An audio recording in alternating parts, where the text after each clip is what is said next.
주의 전에 이렇게 대면 예배로 나와서 또는 영상 예배로 예배하시는 여러분들 위해 하나님의 크신 은혜와 복이 임하시기를 주님의 이름으로 축원합니다. 오늘 여러분과 함께 나눌 말씀은 살인도 부를 수 있는 죄의 분노라는 제목으로 함께 말씀을 나누고자 합니다. 한 신문에 어제 이런 제목의 기사가 있었습니다. 느닷없이 버럭 일상 덮친 코로나 레드. 이 코로나19 사태가 길어지면서 사람들의 인내심이 한계점을 넘었다는 것을 보여주는 그런 기사였습니다. 마스크를 안 썼다고 지적하는 계산원에게 폭언하며 과일과 김밥 등을 집어던진 그런 사람이 있었고, 옆자리 승객이 마스크 착용을 요구했다고 목 조르고 슬리퍼로 얼굴을 때린 사람이 있었다는 것입니다. 심지어 어느 20대 여성은 QR코드 보여달라는 남성 직원의 급소를 걷어찬 일도 있었다는 웃지 못할 사건 사고를 소개했습니다. 그만큼 코로나19로 우울증도 심해지고 있지만 소위 분노 조절 장애도 심해지고 있다는 것을 이렇게 보여주는 그런 사건들이었습니다. 근데 여러분, 만약 어느 목사님 가정의 아들들이 막 화가 치밀어 오를 만한 그런 일이 있어서 이제 식칼을 들고 수십 명을 찔러 죽였다면 여러분 어떻게 될까요? 온 나라 정도가 아니라 온 세계가 아마 그 뉴스로 들끓었을 것입니다. 기자들이 그 집 앞에 진을 치고 살인자들의 얼굴을 신상 공개하고 피해자들이 어떤 사람이었는지, 또 그 아버지 목사는 어떤 교회에서 목회하는 목사인지 온 세상이 막 시끌벅적했을 것입니다. 아무리 화가 난다고 해도 그런 일이 벌어지기야 하겠습니까? 그런데 실제로 그런 일이 일어났습니다. 그것도 목사님 가정과 비교할 수 없을 정도로 고귀한 집안, 성경에 기록된 인물 믿음의 조상이라는 가문에서 그런 끔찍한 살인극이 자행되었습니다. 그 집은 바로 야곱의 집이었습니다. 여동생 디나가 세겜의 추장 아들에게 성폭행을 당했습니다. 근데 아무 일도 없었던 것처럼 혼인 이야기가 오고 갔습니다. 기왕 이렇게 된 거 우리 사돈을 맺자, 그러면서 결혼 준비가 이렇게 시작된 것입니다. 좀 이상하죠? 여러분, 딱 한 가지 할례라는 것을 요구했는데 그 이유는 유대인 여자는 할례 받지 않은 남자와는 혼인할 수 없기 때문이라는 것이었습니다. 그 말을 좋게 여긴 이 세겜족 남자들이 기꺼이 할례를 받았습니다. 할례라는 것이 요즘 말로 하면 포경수술 같은 것입니다. 그 수술을 받고 나면 한동안 아파서 꼼짝할 수가 없죠. 바로 그때 야곱의 두 아들들이 시퍼런 칼을 휘둘면서 닥치는 대로 세겜 남자들을 살해했습니다. 그 살인의 원인이 무엇이었습니까? 분노, 바로 분노 때문이었습니다. 분노, 이것이 얼마나 끔찍한 살인을 부를 수 있는 그런 죄악인지요. 여러분, 이 시간 살인도 부를 수 있는 죄의 분노라는 제목으로 혹시 내 인격 안에 이 분노라고 하는 죄성이 퍼져 있지 않는지 점검하시는 이 시간 되시기를 주님의 이름으로 축원합니다. 여러분, 첫째, 그 분노의 성격이 무엇인지를 살펴보겠습니다. 분노는요, 분노가 모두 나쁜 감정만은 아닙니다. 분노 중에서도 불의에 대해 분연히 화를 내는 경우들이 있습니다. 소위 그 의분이다, 의로운 분노다라고 하는 그런 분노입니다. 모세가 십계명 돌판을 받아 산에서 내려올 때 이스라엘 백성들이 금송아지를 이렇게 우상을 만들고는 그 앞에서 춤을 추면서 바로 이 금송아지가 우리의 신이다, 바로 우리를 애굽에서 이끌어낸 여호와 하나님이다라고 그렇게 섬겼습니다. 그 가증한 우상을 섬기는 죄를 목도했을 때 모세는 분노하면서 바로 그 돌판을 집어 던졌습니다. 여러분, 그런 분노를 가리켜서 의로운 분노라고 우리는 그렇게 부릅니다. 이런 의로운 분노는 예수님조차도 보여주셨습니다. 성전을 방문하셨는데 장사치에 소굴이 되어 있는, 성전이 막 그냥 시장 바닥이 되어 있는 그런 모습을 보셨습니다. 너무 화가 나셔서 채찍으로 양과 소를 쫓아내시면서 돈 바꾸는 자들의 상을 엎어버리셨습니다. 그래서 성전은 만민이 기도하는 집이라 일컬음을 받을 것이다, 근데 너희가 강도의 구려를 만들었다고 예수님께서 책망하셨습니다. 의분을 보여주셨던 가장 대표적인 경우였습니다.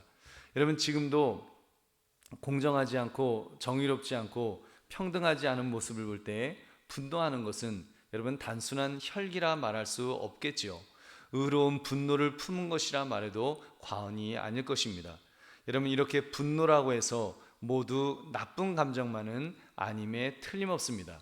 그러나 여러분, 이 의분이라도 분노는 통제하기 어려운 감정임에는 틀림없습니다. 그래서 두 번째, 분노는 통제하기 어려운 감정이다.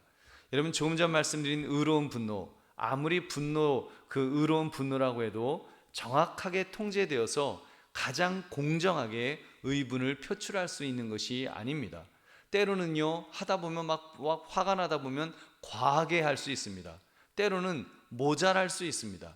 정확하게 잘못된 만큼만 분노를 표출한다는 것은 원칙적으로 불가능합니다. 그렇게 분노는 통제하기 어려운 감정입니다. 야곱의 아들들의 경우가 그러했습니다. 눈에 넣어도 아프지 않을 예쁜 동생 디나가 성폭행 당했다는 것은 불의한 일임에 틀림없습니다. 당연히 벌을 주어야 합니다. 그런데 문제는 성폭행죄에 대한 징벌로 그 집 남자들을 모두 몰살시킨 형벌이 과연 공정한 것일까요? 과연 의로운 것일까요? 여러분, 아닙니다. 세겜의 아들만 죽인 것이 아니라 아무 상관없는 그 성읍의 모든 남자들을 죽였다는 것은, 그리고 약탈했다는 것은 공정하지도 의롭지도 않습니다. 그냥 잔인한 복수에 불과했지요. 그냥 복수한 겁니다. 그렇습니다. 사단은 분노를 통해서 성도들을 망가뜨립니다. 사단은 분노를 통해서 영혼의 눈을 어둡게 만들고 믿음의 사람이 기도하며 하나님을 붙들 수 있도록, 붙들지 못하도록 그렇게 막아버립니다. 여러분, 오늘날도 불의에 대항하여 의분을 터뜨렸던 사람들, 여러분, 그 분노가 통제되지 않는 경우가 여러분 얼마나 많았는지요. 왜 내로남불이라는 그런 말이 나왔겠습니까?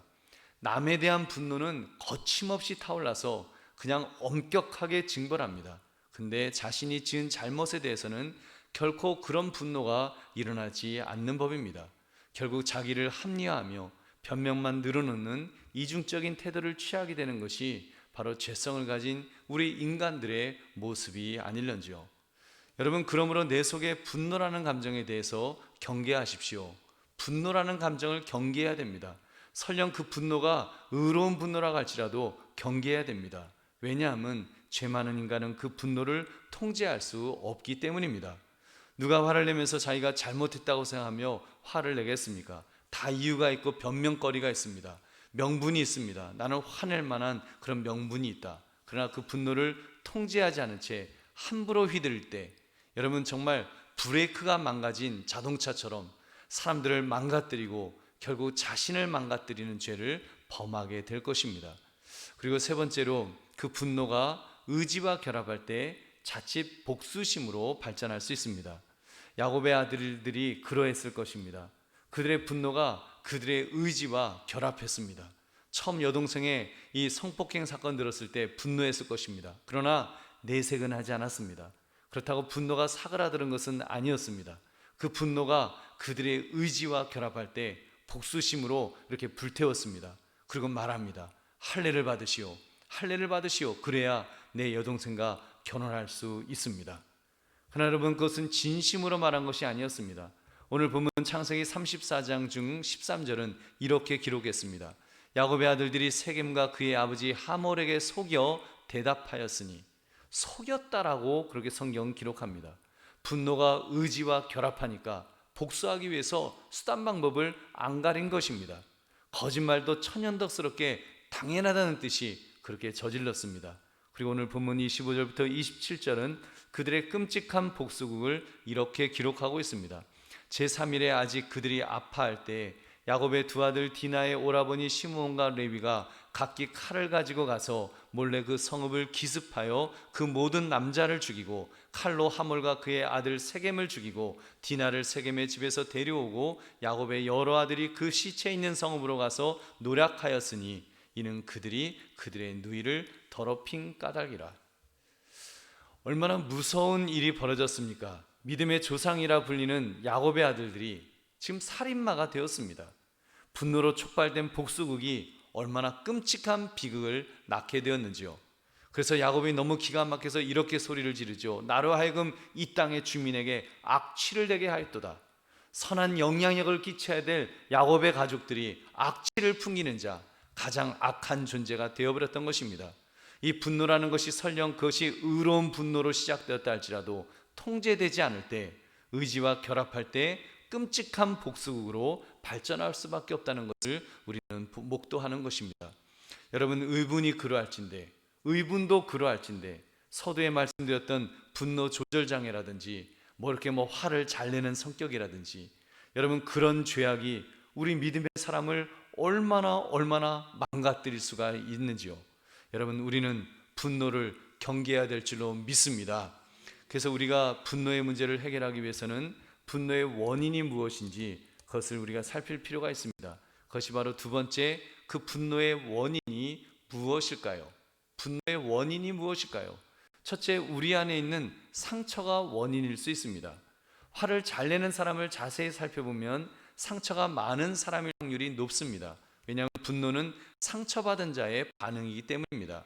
많이 배우지 못했다고 상처가 있으면요, 당신 무식해, 이런 말하면 화를 참지 못합니다.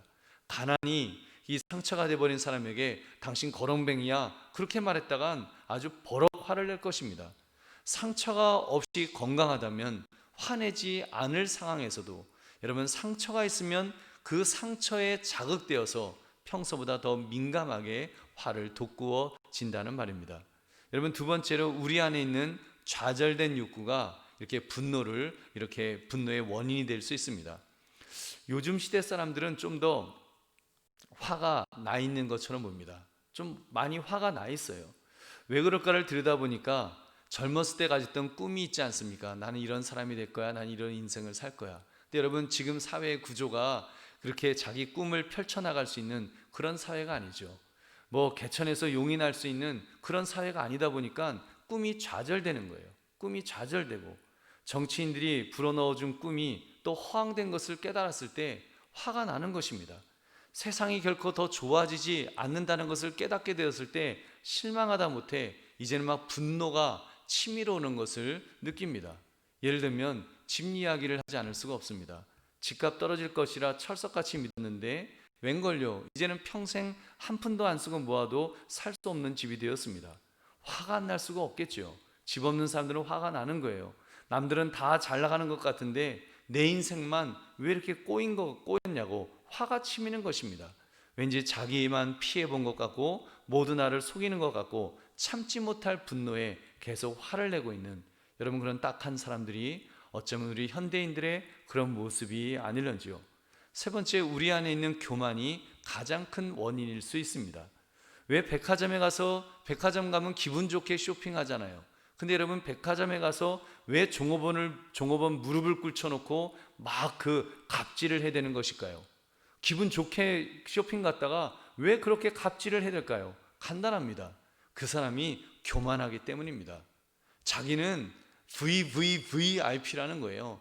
자기가 지금 매상 올려주는 게 이 백화점을 먹여 살리는데, 아니 나를 대하는데 깍듯하게 대하지 않느냐, 내가 오면 버선발로 달려와서 서비스를 해줘야 되지 않느냐, 근데 왜 이따위냐, 화를 내는 것입니다. 소위 갑질을 합니다. 얼마나 수준 낮고 볼썽사나운 그런 모습인지요. 여러분, 그래서 셋째, 이런저런 이유로 분노할 때 여러분, 그 분노의 결과는, 그렇게 화를 내면 어떤 결과가 나타날까요? 여러분, 첫째로 많은 것을 파괴하는 것으로 나타납니다. 분노는 파괴를 해요. 야곱의 아들들을 보십시오. 그들이 얼마나 많은 파괴를 일삼았는지요. 칼로 하몰과 그의 아들 세겜을 죽이고 그 성읍을 노략했습니다.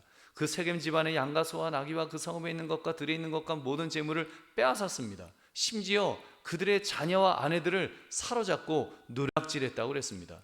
여동생 디나가 성폭행 당한 일은 큰 범죄이기는 합니다만, 시족 하나를 몰살시키고 노략질할 만큼 그렇게 큰 죄였을까요? 분노가 가져온 엄청난 파괴력입니다. 분노가 가져오는 어마어마한, 감당할 수 없는 그런 파괴력을 우리는 보는 것입니다. 여러분, 제가 국군교도소에 방문했을 때 사형수 전도사님을 한 분 만났습니다. 그곳에는 모두 4명의 사형수들이 있다고 합니다. 모두 20대 꽃다운 나이에 동료 병사들을 살해한 죄목으로 그렇게 갇혀 있습니다.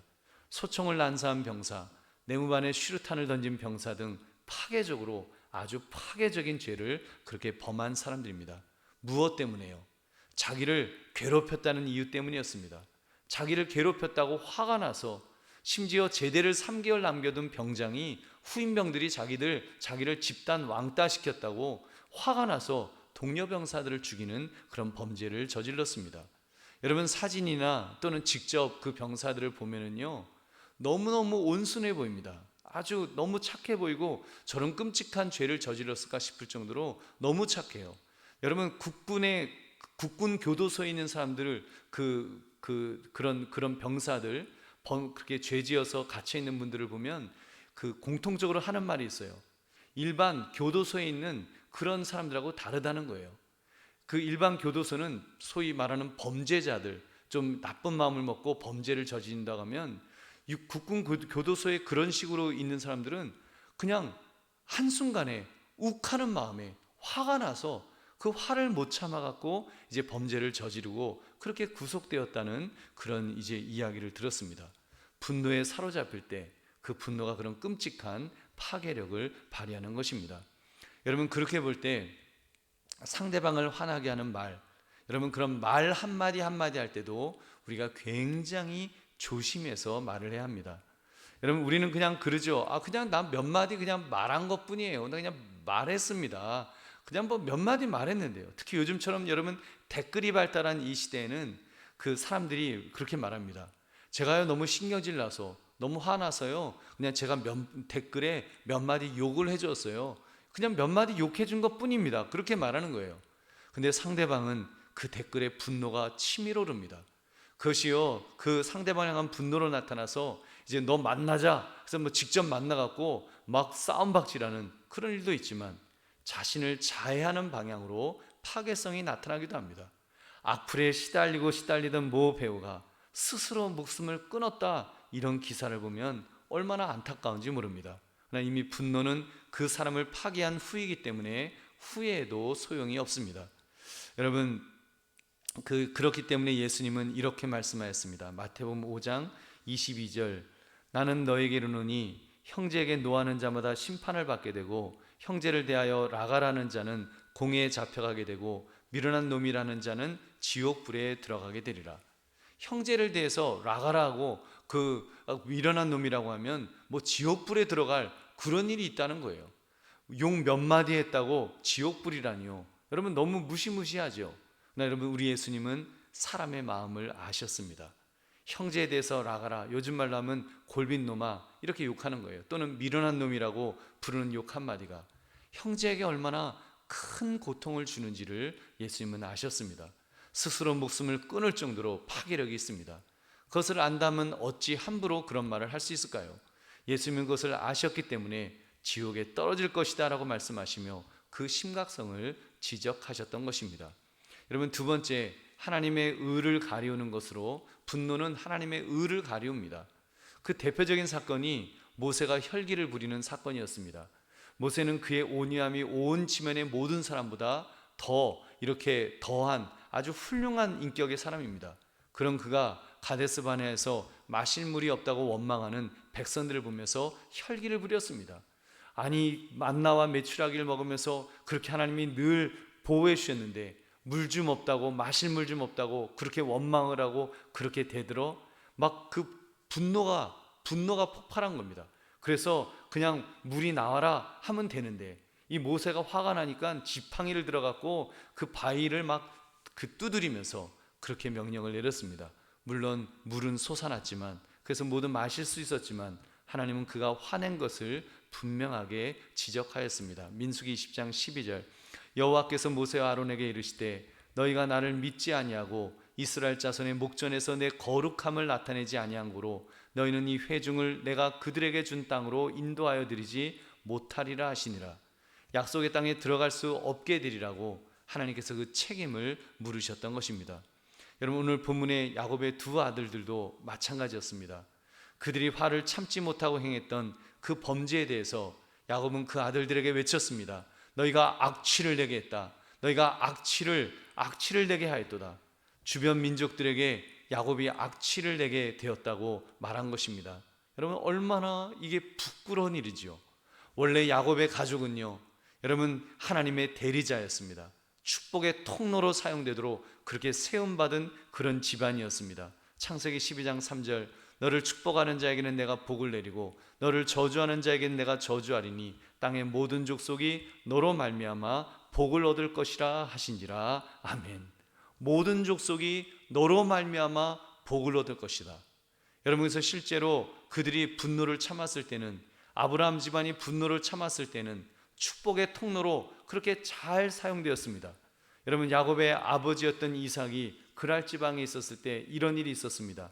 이삭이 우물을 파면요, 그랄 목자들이 나타나서 이거 우리 거야 하고 요구를 했습니다. 그럼 알았다고 싸우지 않고 또 다른 데 가서 또 우물을 팠습니다. 또 물이 펑펑 쏟아지는 거예요. 그러면 또 그랄 목자들이 나타나서 이것도 우리 거야 하고 또 나타나는 것입니다.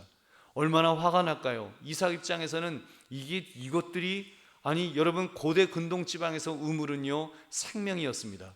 우물이 없으면 가축들이 다 목말라 죽습니다. 가족들이 다 목말라 죽게 됩니다. 그런 우물을 내가 힘을 들여서 팠는데, 근데 자기 거라고 요구할 때 여러분, 싸워도 골백 번은 싸워야 될 그런 상황이었습니다. 그런데 이삭은 화내지 않았습니다. 또 다른 곳에 우물을 팠습니다. 또 물이 쏟아져 나왔어요. 그랬더니 그랄 목자들이 그제서야 더 이상 다투지 않았다고 합니다. 이때 이삭이 이와 같이 고백했습니다. 창세기 26장 22절. 이삭이 거기서 옮겨 다른 우물을 팠더니 그들이 다투지 아니하였으므로 그 이름을 르호봇이라 하여 이르되 이제는 여호와께서 우리를 위하여 넓게 하셨으니 이 땅에서 우리가 번성하리로다 하였더라. 아멘. 여러분 보십시오. 화를 내지 않고 양보했을 때 이삭은 그랄 민족의 축복의 통로가 되었습니다.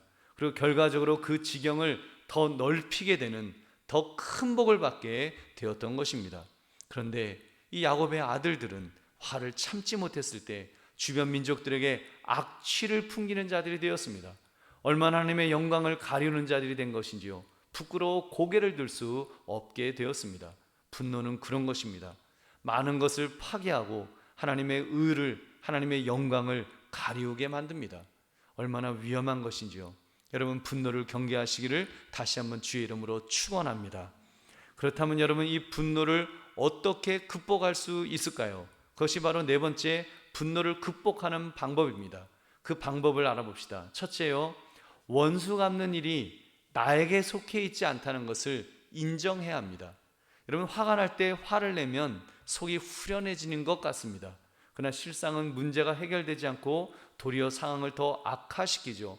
그래서 막 성질 부렸던 거, 화냈던 거 뒤에는, 이제 뒤에 가서는 후회하잖아요. 아, 내가 그때 조금 더 참을 거, 괜히 성질 부려갖고 일만 더 꼬였네, 일만 더 커졌네. 후회하지만 뭐 이미 늦은 거예요. 여러분, 야곱의 아들들이 그러했습니다. 살인극을 벌여서 속이 후련하게 다 죽였지만 결국 그 지역에 살 수 없게 되었습니다. 야반도주하듯이 도망을 갔어요. 하나님 은혜로 그나마 다른 민족들에게 두려움을 주셔서 그들을 복수하지 못하도록 만드셨지만 아무튼 도망가야 됐습니다. 이게 얼마나 안타까운 그런 상황이었는지요. 그 야곱의 아들들이 그들의 할아버지 아브라함에게 하나님께서 하셨던 그 약속을 기억했더라면 얼마나 좋았을까요? 어느 약속이요? 원수를 갚아주겠다. 창세기 12장 3절. 너를 축복하는 자에게는 내가 복을 내리고 너를 저주하는 자에게는 내가 저주하리니 땅의 모든 족속이 너로 말미암아 복을 얻을 것이라 하시니라. 너를 저주하는 자는 내가 저주해 줄게. 하나님이 약속하였어요. 하나님이 말씀하셨습니다. 여러분, 믿음의 사람은 아무리 화가 날 정도로 억울한 일을 당하더라도 여러분, 분노를 피해야 됩니다. 왜냐하면 원수 갚는 일은 하나님이 해주신다고 하셨기 때문입니다. 신명기 32장 35절 전반부. 그들이 실족할 그때에 내가 보복하리라. 내가 보복하리라. 하나님의 말씀입니다. 내가 대신 보복해 줄게. 내가 대신 갚아줄게. 내가 원수 갚을 일 있으면 내가 해줄게 라고 하나님께서 그렇게 말씀하셨습니다. 여러분, 사도 바울은 노골적으로 원수 갚는 것은 하나님께 맡기라고 권면합니다. 로마서 12장 19절. 내 사랑하는 자들아, 너희가 친히 원수를 갚지 말고 하나님의 진노하심에 맡기라. 기록되었을 때 원수 갚는 것이 내게 있으니 내가 갚으리라고 주께서 말씀하시니라. 여러분, 사도 바울 시대 때 기독교인으로서 살아가는 것이 얼마나 어려웠을까요? 얼마나 억울한 일이 많았을까요? 예수 믿는다는 것 때문에 얼마나 핍박을 당하고 돌에 맞고 정말 억울하고 분한 일이 너무나 많았겠지만, 여러분, 그 사도 바울은 말하는 거예요. 초대교회 교인들에게 말하는 거예요. 그렇게 분노를 품지 마라. 그렇게 화내지 마라. 원수 갚을 것이 있으면 너희 하나님이 갚아주실 것이니까 너희는 원수 갚으려고 하지 말고 분노하지 말고 공의로우신 하나님에게 맡기라고 말씀하는 것입니다. 그 하나님은 졸지도 주무시도 않으시면서 우리를 지켜주실 줄로 믿습니다. 그 하나님 앞에 맡기는 것, 그것이 신앙생활이고 그것이 믿음의 사람이라고 말씀하는 것입니다. 저는 그런 측면에서 좀 우리의 감정을 자꾸 조절해야 된다고 생각합니다. 저는 그래서 그렇게 하려고 애를 써요. 여러분, 살아가면서 살다 보면 세상에 돌아가는 그 이치가 여러분이 생각했던 대로, 여러분이 기대했던 대로 잘 돌아가던가요? 여러분, 그렇지 않죠. 그 반대로 돌아갈 때가 더 많아요. 그 불만이 더 많아요. 이놈의 세상은 왜 이따위로 돌아가냐? 막 그런 그 막 분노가 치미는, 여러분, 그런 경우들이 얼마나 많습니까?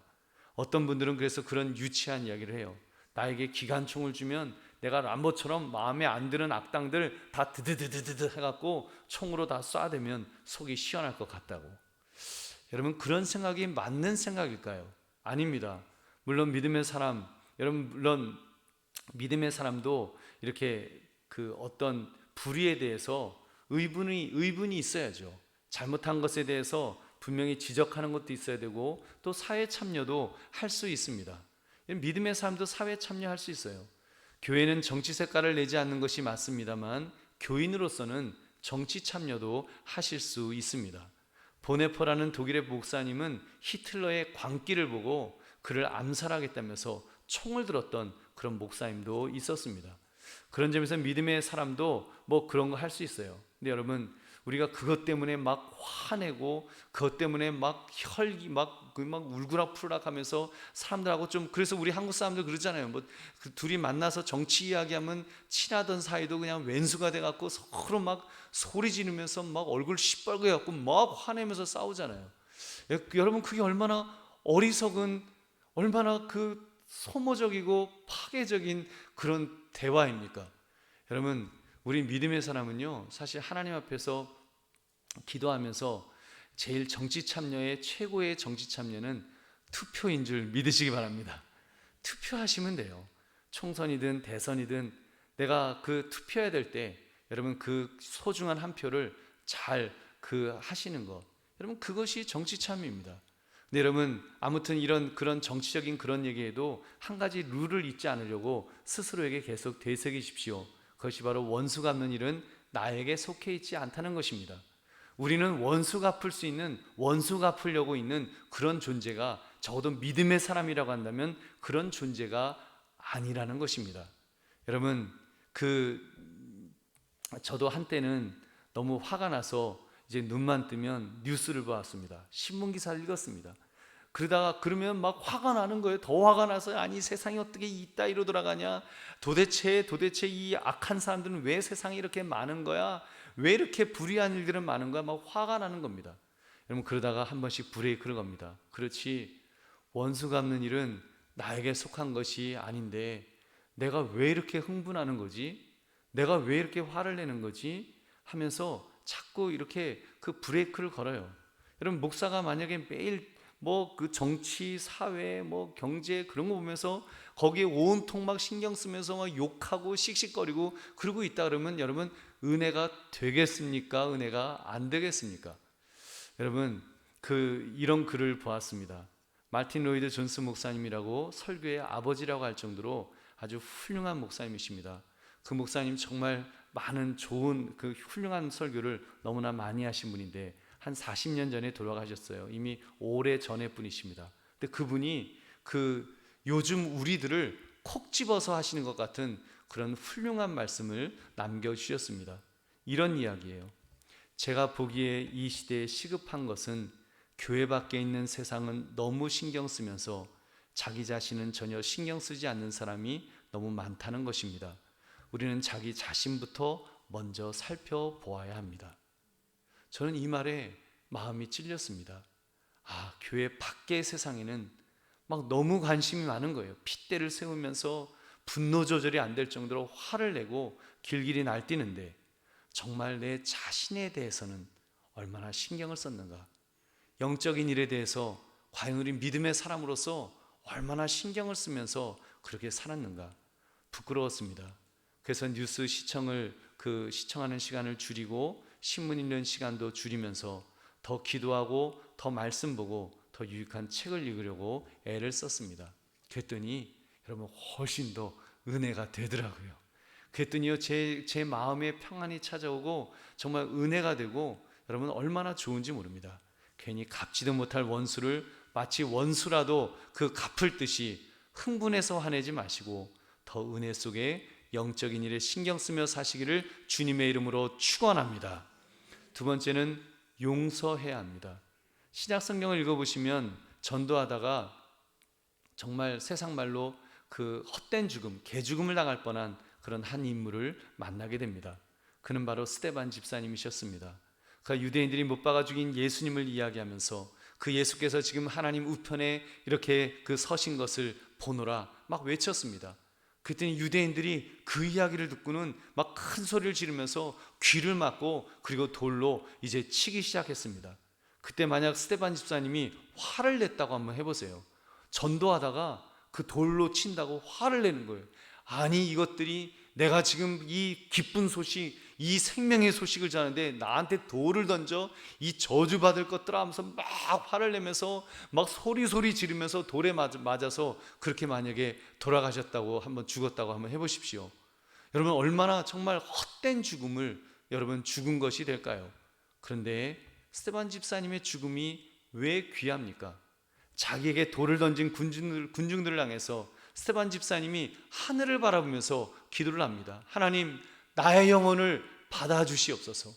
그리고 저들의 죄를 하나님 그들에게 돌리지 마옵소서. 이 말을 하고 잔다 그랬습니다. 자는 것처럼 잠자는 것처럼 그렇게 숨을 거뒀다고 성경은 기록합니다. 용서한 것입니다. 여러분 용서해 준 거예요. 자기를 돌로 쳐 죽이는 바로 그 유대인들, 그 군중들을 용서해 준 것입니다. 여러분 그것이 얼마나 귀한 모습입니까? 그런 그의 용서하는 모습을 보고 사울이 여러분 회심하는 계기가 거기에서 시작된 것이 아닐까요? 사도 바울이 되어서 바울이 되어서 스데반이 하지 못했던 위대한 복음 증거자가 된 것을 볼 때 여러분 그 스데반 집사님의 그 순교가 얼마나 가치 있는 죽음이었는지요. 여러분 저는 그래서 이렇게 말하고 싶습니다. 용서는요 상대를 위해서가 아니라 나를 위해서 하는 것이다. 여러분 용서는요 상대방을 위해서 하는 것이 아니라 사실은 나를 위해서 하는 거예요. 여러분 내가 용서할 때 내 마음에 평안이 찾아올 줄로 믿습니다.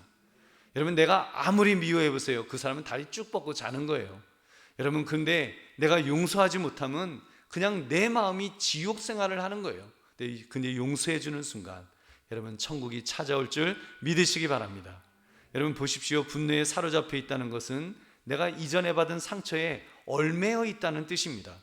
여러분 와신 상담이라는 말 있죠. 그 원수를 갚으려고 쓸개를 갖다가 그 혀로 핥으면서 복수를 준비한다고 하는 그 세상적인 가르침입니다. 세상의 가르침이에요. 그거는요 어떻게 보면 그건 마귀의 가르침입니다. 여러분 예수 믿는 사람들, 하나님의 사람들은 그렇게 살지 말라고 말해요. 오히려 아무리 화를 내어도 저녁 때가 되면 멈추라는 것입니다.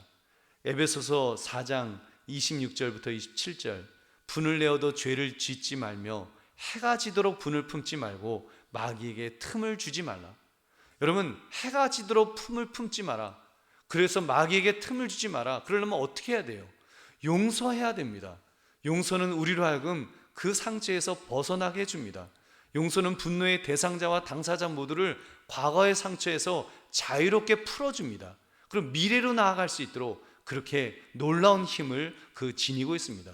조금 전 그 스데반 집사님의 돌에 맞아 죽으면서 용서하는 모습을 본 사울이 믿음의 사람으로 개종했을 때 정말 스데반 집사님처럼 나도 저렇게 살아야지. 여러분 그 힘이 생기지 않았을까요? 만약에 화를 내면서 저주를 했더라면 여러분 그런 일이 일어났을까요? 용서는 힘이 있는 줄 믿으시기 바랍니다. 용서하십시오. 용서할 때 회복의 은혜가 있습니다. 잘 아시는 것처럼 야곱과 형 에서의 관계를 보면 여러분 형이 동생 야곱을 용서하는 사건이 있었습니다. 형의 장자권을 속에서 훔쳐 도망쳤던 동생 야곱을 형이 달려와서 오히려 사랑의 입맞춤을 야곱에게 해줍니다. 물론 하나님이 역사하셨습니다. 하나님이 에서의 마음에 감동을 주셔서 하셨겠죠. 근데 여러분 야곱이 얼마나 감동했는지 이렇게 말합니다. 창세기 33장 10절 야곱이 이르되 그렇지 아니하니이다. 내가 형님의 눈앞에서 은혜를 입었사오면 청하건대 내 손에서 이 예물을 받으소서. 내가 형님의 얼굴을 배운즉 하나님의 얼굴을 본 것 같사오며 형님도 나를 기뻐하심이니이다. 형님을 배운즉 하나님의 얼굴을 뵌 것 같습니다. 하나님을 만난 것 같아요 하면서 그가 감격하는, 여러분 용서에는 그런 엄청난 힘이 있는 줄 믿으시기 바랍니다. 여러분 이런 용서를 합시다. 이 용서의 미담, 여러분 그런 용서를 적어도 야곱이 경험했기 때문에 여러분 그 집안에서 계속 이야기가 됐을 거 아니에요. 너희들의 삼촌 에서 형이 큰아버지인가요? 그 큰아버지가 나를 야곱을 이렇게 용서를 했었단다. 그런 이야기들이 있었겠죠. 여러분 그러니까 여러분 잘 아시는 요셉, 형들의 시기를 받아서 정말 그 애굽의 노예로 팔려갔던 그 원한이 있던 요셉이 형들을 만났을 때 여러분 용서하잖아요. 다 용서해 주잖아요. 다 용서해 주고 그들을 품어주고 그들을 안아주는 그런 놀라운 역사가 있습니다. 용서는 파괴가 아닌 사람을 살리는 능력이 있는 줄로 믿습니다. 그러므로 용서를 통해 누군가 정말 원수 같은 존재로부터, 원수 같은 사람이 있는데 여러분 그 용서를 한번 여러분이 해주셔서 여러분 그분의 입에서 내가 하나님의 얼굴을 뵌 것 같습니다, 여러분의 얼굴을 보면서 내가 하나님의 얼굴을 뵌 것 같더라고, 그렇게 고백할 수 있도록 은혜 베푸시는 저와 여러분 되시기를 주님의 이름으로 축원합니다. 말씀을 맺습니다. 분노는 살인도 부를 수 있는 끔찍한 죄악입니다. 이 죄악이 원래도 우리 속에 내재되어 있었지만 지금 코로나19 사태로 인해서 코로나 레드라는 형태로 우리를 더 강력하게 충동질을 하고 있습니다. 여러분 여기에서 꼭 기억합시다. 여러분 막 화가 막 치밀 때 아무리 화가 나도 원수 갚는 일은 나에게 속한 것이 아님을 기억해 내십시오. 굳이 갚아야 될 원수가 있다면 그 원수 갚음은 하나님 앞에 하나님께 맡기십시오. 그리고 우리는 용서해야 됩니다. 우리가 할 것은 용서밖에 없습니다. 그 사람을 위해 용서하기에 앞서서 나를 위해서라도 용서하십시오. 여러분 생각해 보세요. 우리가 어떤 사랑을 받았습니까? 어떤 용서를 받았습니까? 우리가 하나님을 대적했을 때, 하나님과 원수되었을 때 하나님은 아들을 십자가에서 죽이시면서 우리를 용서해 주셨습니다. 우리를 구원해 주셨습니다. 그 사랑을 받고 그 은혜를 받은 사람들이기 때문에 여러분 우리도 마땅히 사랑하고 용서해야 될 줄은 믿습니다. 그것이 믿음의 사람의 마땅한 모습이에요. 믿음의 사람은 그렇게 살아야 됩니다. 그게 참 믿음의 사람입니다. 그런 용서가 없다면, 나에게서 그런 용서할 수 없다면 정말 내 믿음이 혹시 죽은 믿음은 아닌지 심각하게 자신을 돌아봐야 됩니다. 여러분 그리고 또 한 가지, 욱하고 올라오려 갈 때 그때 침을 꿀꺽 삼키면서 참아 보십시오.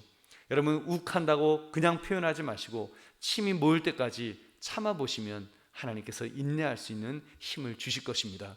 그리고 분노하는 에너지가 막 의분이 막 내게 있을 때 그걸로 막 화내고 막 육두문자를 막 날리면서 그렇게 막 욕하고 있는 것이 아니라 그렇게 파괴적인 것에 사용하지 마시고 더 하나님을 바라보고 더 하나님을 붙드시면서 하나님 앞에 엎드리십시오. 기도하십시오. 하나님 앞에 참으로 이 나라와 민족을 위해서, 또 이 세상을 위해서, 이 사회를 위해서, 또 세계를 위해서 여러분 기도하시면 하나님께서 은혜를 베풀어 주실 것입니다. 그러므로 살인도 부를 수 있는 죄의 분노라는 제목을 가지고 분노의 감정이 치밀어 오를 때마다 믿음으로 잘 극복하시는 저와 여러분 되시기를 주님의 이름으로 축원합니다. 기도하겠습니다.